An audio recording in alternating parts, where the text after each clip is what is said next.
Le 8 novembre, les habitants de Washington éliront leur président, comme tous les Américains. Mais pas seulement. Ils devront aussi décider par référendum si la ville doit devenir un État à part entière ou conserver son statut particulier.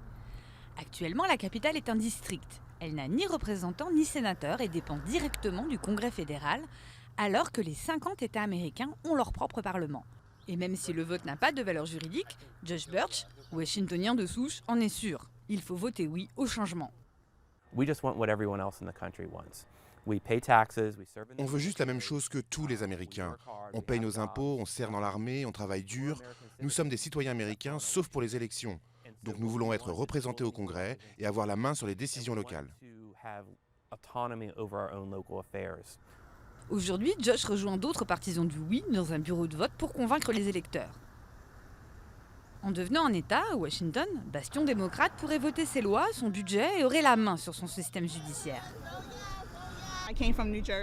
Je suis du New Jersey et je m'intéresse beaucoup à la politique et aussi à la façon de gouverner.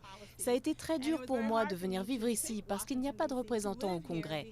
Ne pas être représenté, ça me pose un gros souci. L'an dernier, près de 3 électeurs sur 4 étaient en faveur du changement, selon un sondage du Washington Post. Mais même si le oui devait l'emporter mardi, ce serait au Congrès américain de trancher en votant une loi. Pour ce chercheur, membre d'un think tank classé très à droite, ce combat est illusoire. Pour être franc, c'est pour moi une cause perdue de persister alors que c'est contraire à toute logique. Ajouter 2 sénateurs démocrates et 1 représentant démocrate au Congrès alors que le pays est déjà si divisé, c'est tout simplement incompréhensible. S'ils veulent que Washington devienne un jour le 51e État des États-Unis, les partisans du oui devront encore franchir de nombreux obstacles et convaincre plus que les habitants de la capitale.